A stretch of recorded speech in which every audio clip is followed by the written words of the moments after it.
My fiancé of 5 years blocked me the night before our wedding. Then he posted a rant on Instagram. Finally rid of that nouveau riche fiancé. Every minute with her was an insult. Now I'm the rightful heir of the Hawthorne family. Nouveau riche isn't good enough for me. Hope she finally gets a clue and calls off the wedding. Dad texted me the screenshot and asked if I was devastated. I stared at the demand that I cancel the wedding and burst out laughing. Devastated? Why would I be devastated? I was finally dumping this idiot. He probably didn't realize the only reason he'd become the Hawthorne heir was that he was engaged to me. Since he found that humiliating, I'd oblige him tomorrow. Let's see if he can handle the fallout. But before we continue, subscribe to the channel and tell us where you're listening. When Dad handed me his phone, the screen showed his WhatsApp chat with Derek's aunt. She'd sent a screenshot and one line. "Victor, what on earth is this?" It was Derek's Instagram post. I read it so many times I could recite it from memory. Finally rid of that nouveau riche fiancé. Every minute with her was an insult. Now I'm the rightful heir of the Hawthorne family. Nouveau riche isn't good enough for me. Hope she finally gets a clue and calls off the wedding. Dad watched me cautiously. "Honey, are you?" He didn't finish because I laughed. Not a bitter laugh, not a pained laugh, an honest-to-God can't-help-it laugh. Dad froze. He'd probably expected me to cry, smash something, or race over to confront Derek. After all, tomorrow was the wedding. The gown still hung in my closet, the invitations mailed 3 days ago, the grand's deposit long paid. But I couldn't help it. "Derek, you moron. You probably don't realize you're only the rightful heir, because you got engaged to me. The Hawthorns are in real estate. They were hot 10 years ago but have tanked for the last 5. What does Dad do? He started hauling crates on a bike, sold produce, opened a building supply empire, then expanded into logistics and e-commerce, turning into the nouveau riche everyone sneers at. 5 years ago, the Hawthorns were almost bankrupt. Dad injected capital on one condition. I get engaged to Derek, and Derek becomes the designated heir. Everyone in that family knew, Derek included. He'd just chosen to forget. Devastated, I handed the phone back. Why would I be? I'm finally canceling on this clown. Dad was silent a beat. So tomorrow? I'm still leaving the house, I said. Just not for the altar. I'm going to the Hawthorne estate. His eyes lit up, then dimmed with worry. You sure? Positive. I stood and headed for my room. Oh, and Dad, have attorney Zhang meet us there at 9. We'll arrive at 10. Behind me he dialed, barely hiding his glee. Zhang, free tomorrow? Got a little project. I stepped into my walk-in closet and looked at the gown. Ivory satin, off-the-shoulder neckline, scattered seed pearls on the train. Took 3 fittings to choose it. The planner said I looked like a princess. Princess. I touched the cool, silky fabric, then lifted the dress off the hook, folded it carefully, and slipped it back into its garment bag. Tomorrow it won't be needed. No matter, it's beautiful. There'll be another chance. Just not with Derek. With someone who actually sees me. At 9:55 the next morning my car stopped in front of the Hawthorne estate. The pre-war mansion, once a tycoon's showpiece, later bought by Derek's grandfather, was the family's last scrap of dignity. Valuable, sure, but they're too cash-strapped to fix even the leaky roof. Half the ivy on the facade is dead, the iron gate rusted. Poetic, really. Attorney Sarah was already waiting. He nodded as I stepped out. Everything in there? I asked. All set. He tapped his briefcase. Breach of courtship agreement, plus? He paused, but I knew. The side agreement Dad had insisted on. If Derek gravely damaged the relationship, the Hawthorns had 30 days to repay the loan and transfer the mansion's title as penalty. Dad's safety net. He'd said, "Sweetheart, you never know what's in people's hearts, keep an exit." I'd thought he was paranoid. Guess the old fox was right. At the door I heard voices. "Derek, what the hell did you do?" Richard's roar carried through the wood. I just posted on Instagram." Derek sounded small and wronged. "Instagram? Do you know how that's spreading?" Chin just called. "If we don't fix this, their consortium pulls its funding." "Have you lost your mind?" "Dad, calm down, Rowan." "Rowan? Scarlett's family? Their daughter's getting married next month. Why would she want you?" "But I'm the heir." "The heir?" Richard's voice cracked, then cut off like someone squeezed his throat. I straightened my jacket and rang the bell. The housekeeper opened it. Her expression looked like a spilled paint tray. "Miss Jordan, Taylor, Evelyn." I brushed past her into the living room, nodding at Richard and his wife. "And Derek." All 3 froze. Derek stood by the sofa in wrinkled pajamas, hair a mess, purple crescents under his eyes. Panic flickered across his face, then false bravado. What are you doing here? I told you to call it off. Exactly. I'm here to cancel. I smiled, took the folder from Attorney Zhang, and set it on the coffee table. Breach of courtship agreement, just sign. Richard's complexion went ash-gray. Evelyn opened her mouth, then shut it. Derek bounced over, scanned the page, and sneered. Fine, break up. But don't think you can milk us. Pay back the investment? Hand over the house? Dream on. Derek, Richard barked. I looked at him, and suddenly it was hilarious. 5 years. I'd spent 5 years with this man. How had I never noticed he was this stupid? Derek, I said, slowing my pace as if explaining something to a child. When you posted that Instagram story, did it ever cross your mind that the only reason you're still the heir is because my family is engaged to yours? He blinked, stunned. My father's bridge loan came with one condition. You remain the heir and shoulder the Hawthorne burden, I continued. It wasn't because you're capable, not because you're exceptional. Only because you were my fiancé. Does that logic compute? Color drained from Derek's face, then surged back. You trash me as nouveau riche on Instagram and tell me to call off the wedding, I said, tapping the agreement. So I obliged. Engagement over. With no engagement, the loan's rider self-destructs.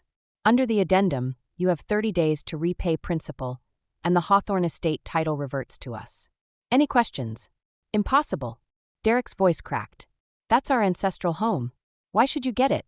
Because you signed. Attorney Zhang cut in, calm as ever. He flipped to the last page. Your signature. Your father's as guarantor. Need me to spell out the legal force? Derek's complexion ran from scarlet to chalk to green. He spun toward his father.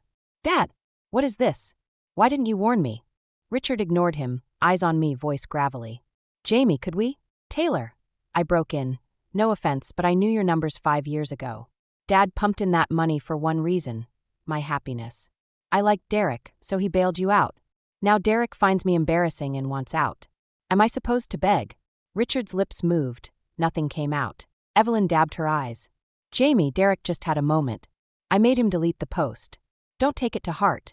Evelyn, it isn't a moment. I looked at her.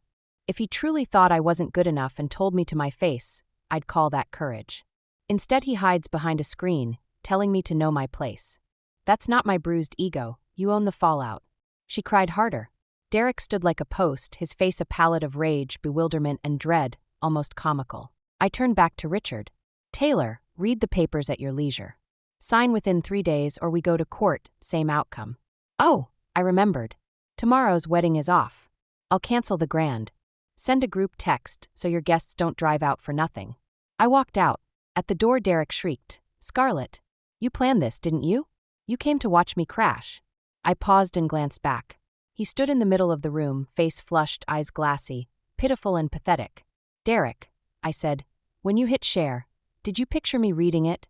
He choked. No, you didn't. I answered for him. You never considered my feelings. You only savored dumping the nouveau riche girl, so you could chase your next rung. Now the bill's due and you blame me for being prepared. Can you own one thing for once? His mouth trembled, no sound. I looked away and stepped outside. The autumn sun was perfect, sky absurdly blue. I drew a deep breath on the Hawthorne estate steps. 5 years. 5 years for this moment. Worth it? My heart replied, worth it. On the drive, Dad called. Sweetheart, how'd it go? Papers delivered. 3-day deadline, I said. A 2-second silence, then. Richard just rang me. What did he want? Begs you and Derek to talk it over, says Derek's home bawling, knows he messed up. I stopped at a red light. Dad, your take. My take. He chuckled, half tender. I think my girl got screwed over. Now Derek's sorry? Funny time to grow a conscience. When he posted that garbage, where was his foresight? If he'd dumped you face to face, I'd respect him an inch. Instead he pulls this stunt and crawls back. Kid's not worth it. My nose stung. Dad. Enough mush, he cut in. Dinner tonight, Mom's making dumplings. Oh, I'll have Zhang email the appraisal on the estate, see what it's worth. I laughed despite myself. That's Dad, wraps comfort in spreadsheets. At home, Mom was indeed folding dumplings, leek and egg filling, my favorite. Flour on her hands, she hugged me at the door, soft and warm, smelling of dough and scallions. Honey, she patted my back. He's not worth chasing. I mumbled agreement into her shoulder. Go wash up, almost ready, she said, returning to her tray of tidy little white geese. I sat watching after I'd dried my hands. Mom, what made you fall for Dad? Without missing a beat, he chased me.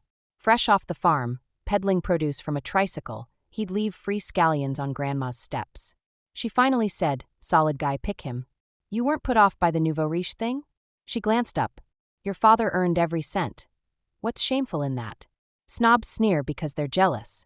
Remember, some people, helpless themselves, can't stand others succeeding. They call it class. It's envy.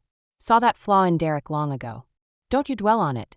I stayed quiet, she added, and don't call those 5 years a waste. Without them, how would you know his true colors? Better now than after vows and babies. Walk away today, you're free. Married with children, escape gets messy. As she spoke, she finished folding another dumpling in her hand. I looked at her and suddenly felt the knot in my chest begin to loosen. That night, while we ate dumplings, Dad brought up the Hawthorns. "Richard just called again," he said. "Claims Derek's really sorry now. They're willing to transfer the estate and scrape together the bridge loan, but they want to know if we can keep it out of the papers. Tell the world it was an amicable split." I speared a dumpling. "He's dreaming." "That's what I thought." Dad nodded. But I didn't shut the door. I told him I'd ask you. "Dad," I said, setting down my chopsticks, "I'm not out for blood." But when he posted that Instagram story, he didn't leave me a shred of dignity. Why should I return the favor? Dad gave a single nod. Message received. Mom cut in from the side. "Is that boy Derek full of regret now?" "Regret what?" Dad snorted. "Regret his bad math?" If he'd known the ancestral pile would land on the chopping block, he'd never have hit send. His remorse isn't about hurting our daughter. It's about hurting himself. That kind doesn't deserve sympathy. I stared at Dad. Today everything he said made perfect sense. Maybe the dumplings were just that good. Maybe my mood had lifted, but I polished off 2 bowls. After dinner I went to my room and opened my phone. That screenshot had already metastasized across Instagram. Friends reposting it with strings of shocked emojis, others sliding into my DMs, a few brazen enough to call, voices vibrating with gossip. I answered none of them. Except one. It was from my college roommate, Sam. She texted, "Scarlett, if you need anything, holler." We'd been tight at university. She'd moved abroad afterward and contact had thinned. Still, those few words felt like a warm blanket. I replied, "Casey, I'm okay for now." She shot back, "Good. I'm flying home next month, dinner on me." I said yes. Phone down, I gazed out at the night and thought, life after calling off a wedding isn't as terrifying as I'd feared. 3 days later the Hawthorns signed. Richard delivered the settlement himself. Derek wasn't allowed to come. Standing in our living room, Richard looked 10 years older, his hair suddenly salt and pepper. "Jamie, my family wronged you," he rasped. "I failed to raise that boy right. Be the bigger person, don't hold his stupidity against him." I stayed silent. Dad spoke beside me. "Taylor, this ends today. Money and property will go through Attorney Zhang. From here on, our families walk separate roads." Richard nodded and turned. At the door he paused. "Jamie, may I ask one thing?" "Go ahead." "If Derek hadn't posted that story, would you have married him?" I considered, then answered honestly, "Yes." He exhaled and left without another word. Once the door shut, Dad asked, "Without that post, you really would have gone through with it?" "Yes," I said. "But I'd have filed for divorce soon enough." Dad raised an eyebrow. "Dad, I wasn't blind these 5 years." He looks down on us, sneers at new money blood, feels hitched beneath him. "I've always known. I kept telling myself marriage would fix it, that he'd learn life is lived, not compared." I paused. "Now I get it. Some people never learn." Dad squeezed my shoulder and said nothing. That night I sat alone scrolling through 5 years of texts with Derek. Sweet nothings at the start, tepid small talk in the middle, perfunctory dots at the end. 1,800 plus days compressed into a flick of my thumb. I stopped at the screenshot of his infamous post. I stared, then pressed delete, not just the image, the entire thread. System prompt, "This cannot be undone, confirm?" I tapped confirm. The screen went blank. I set the phone down, collapsed on the bed, and stared at the ceiling. Hollow yet not quite empty, like a long-blocked drain had finally cleared. A month later the deed was transferred, and the bridge loan wired back. Dad asked what I wanted to do with the old Hawthorne Manor. "Keep it for now," I said. "It's their ancestral home. They'll want it back the second they have cash. When they come knocking, I'll be here." Dad glanced at me. "You think they'll ever be liquid again?" "Avery's a lost cause," I said. "But Richard's still got hustle. Family baggage weighs him down, yet give him a year or 2, and he'll try to buy the house back." Dad shrugged. "Your call." That afternoon I drove to the estate. New lock, key in my pocket. Leaves carpeted the yard, crunching beneath my heels. Inside, the boards groaned, wallpaper yellowed with age, but the grandeur lingered, soaring ceilings, carved banisters, stained glass windows hinting at old splendor. I stood in the drawing room, replaying Derek's flushed face, eyes glassy with self-pity and desperation. I'd noticed his tears that day. He was sorry he'd botched the scheme, not sorry he'd hurt me. I don't hate him, I don't pity him. It's stranger. This man I thought I knew is basically a stranger. 5 years. And the Derek I understood was only the sliver he let me see. The rest, his disdain, resentment, arithmetic, I'd pretended away. Turns out the real fool might have been me. I stayed until sunset, then locked up. At the gate I paused, looking back. Evening light fractured through the stained glass, painting the porch in colored shards. Someday I thought I might sell it back to them, but not today. Today it's mine. Another month and Sam landed. We met at a cafe downtown. She'd slimmed down but greeted me with the same boisterous grin. Scarlett. She hugged me hard. You okay? That post had me fuming. The nerve of Derek. How does he even live with himself? I smiled. Ancient history. She looked at me, a hint of inquiry in her eyes. It's really over. Really, I said. I'm not lying to you. She stared at me for a few seconds, then nodded. All right, I believe you. So, what are you planning now? What do you mean, planning? I mean, she weighed her words. Your love life. I lifted my coffee and took a sip. None for now. Let me get my own life in order first. She nodded and didn't press further. We talked the whole afternoon, about college, about the years she'd spent abroad, about mutual friends. Only when dusk was falling did we ask for the check and leave. Outside the cafe, a light rain was coming down. Sam opened her umbrella and said suddenly, Scarlett, you know half our class used to envy you. Envy me? Yeah. They thought you were lucky, landing a guy like Derek, handsome, rich, some kind of blue blood prince. She smiled. But I never did. Why not? Because it felt like you weren't yourself anymore. She looked at me. Back in college you were so confident. You said whatever you wanted, did whatever you wanted. After you started dating Derek, it was like you were always giving in. I said nothing. She went on. I'm not saying Derek's bad. But Scarlett, if one person keeps compromising in a relationship, sooner or later it breaks. The rain pattered, a soft drumming on the umbrella. Standing beneath it, I felt something inside me slowly loosen. Sam, I said, KCU. She blinked, then laughed. Thanks for what? I'm your friend. Friend. On that drizzly evening the word felt warmer than ever.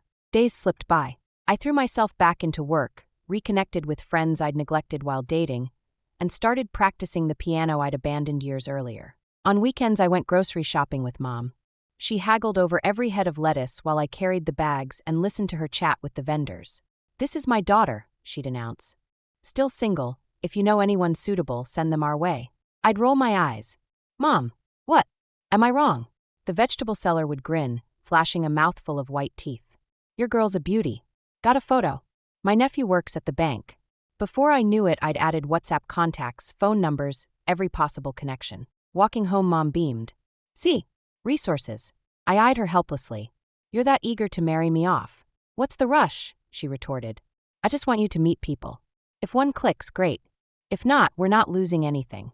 She strode ahead, bags swaying, her frame a little shorter than I remembered. I realized Mom was aging.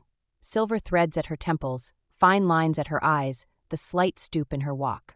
Things I'd never noticed before. I quickened my pace, caught up, and took the basket from her hand. Mom, let me carry that. She glanced at me and smiled. Just before Spring Festival, I heard news of Derek. He'd left town, reportedly to start a business with a college buddy whose family had deep pockets and was willing to bankroll him. Richard told me, Dad mentioned over dinner. He asked how you were doing. I picked up a bite of food. What did you say? Said you were better than ever, Dad answered with a grin. Told him my daughter is gorgeous and capable, and suitors are lined up around the block. Mom chimed in. That young Lee from downstairs keeps visiting. Does he have a crush on you? I almost choked. Mom, Lee's 23. So what? A 3-year difference means you bring him a gold brick. I gave up debating. After dinner, I stood on the balcony watching the city lights. Fireworks crackled somewhere in the distance. New Year was almost here. Exactly a year ago, I'd been hunched over a cafe table with Derek, checking off wedding plans. Which hotel, when to shoot the photos, where to honeymoon. He frowned at every item, as though each were a headache. I'd told myself it was stress. Things would settle once we married. Now I knew it wasn't stress, it was indifference. His heart had never been in it. I exhaled a plume of white mist and watched it dissolve. No blame on him, none on me. We simply weren't meant to be. On New Year's Day, I went to Sam's to exchange greetings. She lived in a new East Side complex. The apartment was small but cozy. Her parents fussed over me. "Jamie, sit, have candy, have nuts." I accepted an armload of sweets and laughed my thanks. Sam watched, eyes curving into crescents. Her mother kept my hand captive, firing questions about work, life, romance. When I couldn't parry anymore, I shot Sam a silent plea. "Sam," Ellis jumped up. "Mom, we're going for a walk." "Back soon." "Walk." "It's freezing." Sam had already pulled me out the door.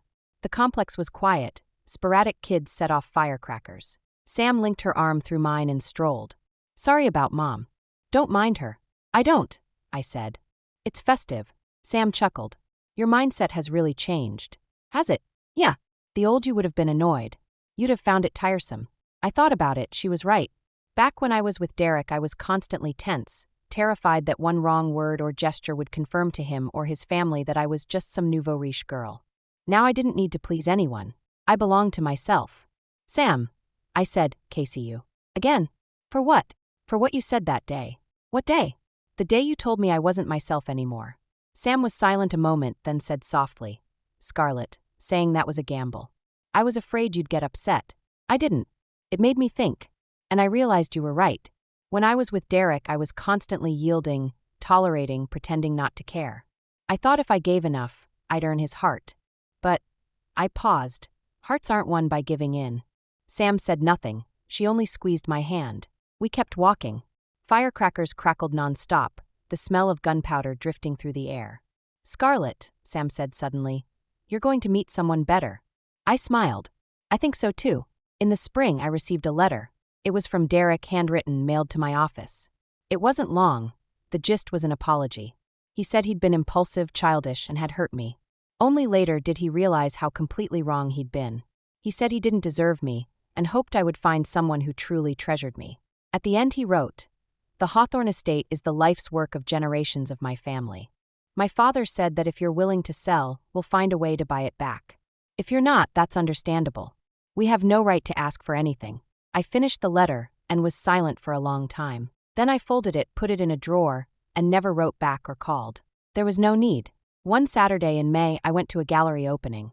Sam's friend had organized it, and she dragged me along, insisting I needed some artistic refinement. The gallery was small and quiet, only a handful of visitors. I trailed after Sam from canvas to canvas. Most I didn't understand, but a few I thought quite beautiful. At the final painting I stopped. It was huge, covering an entire wall, a seascape but not an ordinary one. This was the sea on the verge of a storm, sky pressing low, clouds churning, waves rearing. Yet far in the distance a sliver of light pierced the gap in the clouds and spilled across the water, glittering. I stood there a long while. Sam drifted to my side and asked softly, "You like it?" I said. "I do. Want to buy it?" I blinked. "It's for sale." "Yup, the show's also a sale." She pointed to the tag. "See? Price is right there." I glanced, several zeros trailed the number. "Forget it." I shook my head. "Too expensive." Sam laughed. "Nothing wrong with looking." As we turned to leave, a voice beside us said, "This piece is called The Light." I looked over. A young man in a white shirt and glasses, mild-mannered, one of the staff who'd handed us brochures earlier. "The artist says no matter how fierce the storm, the light always comes," he explained. I nodded. "Beautiful meaning." "If you like it," he hesitated. I could ask the artist whether he'd consider a discount. I was a little surprised, but before I could answer, Sam chimed in. "Why so generous?" The guy flushed crimson and stammered. She stared at it so long, she must really love it." I couldn't help laughing. Sam guffawed even louder. He grew flustered, hands unsure where to go. "Thanks for the offer," I told him. "But I'm only browsing today. If I still want it later, I'll come find you." He nodded, cheeks red, and walked off. Sam nudged me. "Nice guy." "Nice how?" "Thin-skinned, shy, that type's reliable." "Look at Derek. Slick tongue, pretty words, look what he delivered." "A quiet, honest one's the safer bet." I rolled my eyes. "Matchmaking already?" "I'm screening for you," she declared. "I read people." I ignored her and moved on to the next painting, but The Light stayed in my mind. That autumn my father did something. He bought the Hawthorne estate back and returned it to Richard. Not a sale, a purchase. He owned a tract on the outskirts that Richard wanted for a project. After rounds of negotiation, they struck a deal. Dad transferred the land to Richard. Richard used the money to buy back the ancestral house. Neither side lost. But the old estate was finally back in Hawthorne hands. On signing day, Richard's eyes were red. He held my father's hand, speechless for a long time. Dad patted his shoulder. Old Richard, decades of friendship. Let it be behind us. Richard nodded, voice thick. Old Victor Casey you. Dad smiled. Don't thank me, my daughter's idea. She said the house is your family's root. It should go back. Richard turned to me, lips parted as if to speak. I shook my head gently. Taylor, nothing needs saying. It ends here. He looked at me for a long moment, then nodded. After Richard left, Dad asked, Feel better? I considered. All right. All right, meaning? Meaning. I gazed at the autumn sky, high and blue with pale clouds. It's really over. Dad nodded and said no more. That night I sat alone on the balcony, watching distant lights. My phone buzzed, a message from Sam. Heard you gave the estate back to the Hawthorns? I replied, Yep. She sent a string of shocked emojis then. Scarlett, you're too magnanimous. I smiled at the screen and answered, Not magnanimous, just done. Done. Done means I won't let it haunt me anymore. Giving it back draws the final period. Sam was quiet a moment then. Okay, your call. Hey, free Saturday? That gallery's new show opens. The shy guy asked if you might come. I blinked, then laughed despite myself. What did he say exactly? He beat around the bush. Did the lady leave her contact? She seemed to love that painting. Followed by a flurry of cheeky emojis. He's definitely interested. I stared at the screen, then typed, Then let's go Saturday? Emery. On it. I'll arrange. I set the phone down, still looking at the lights, and felt an unexpected calm. A breeze carried the cool, clear scent of autumn, not cold at all. The jasmine on the balcony had bloomed. Its fragrance drifted faint and elusive. I hummed a little tune I'd made up. No words, just a melody. 5 years, a farcical wedding, a hasty broken engagement. Then a full year of emptiness, repair, rebuilding. Now a new story seems about to begin. I don't know what the shy young man will be like, nor where the future leads. But that's all right. I have time, patience, courage. And I have the light. It tells me. However violent the storm, the light always returns. Thank you for listening. On a scale of 1 to 10, how would you rate this story? If you liked the video, please like and share with friends. We look forward to your comments and don't forget to subscribe for more. See you next time.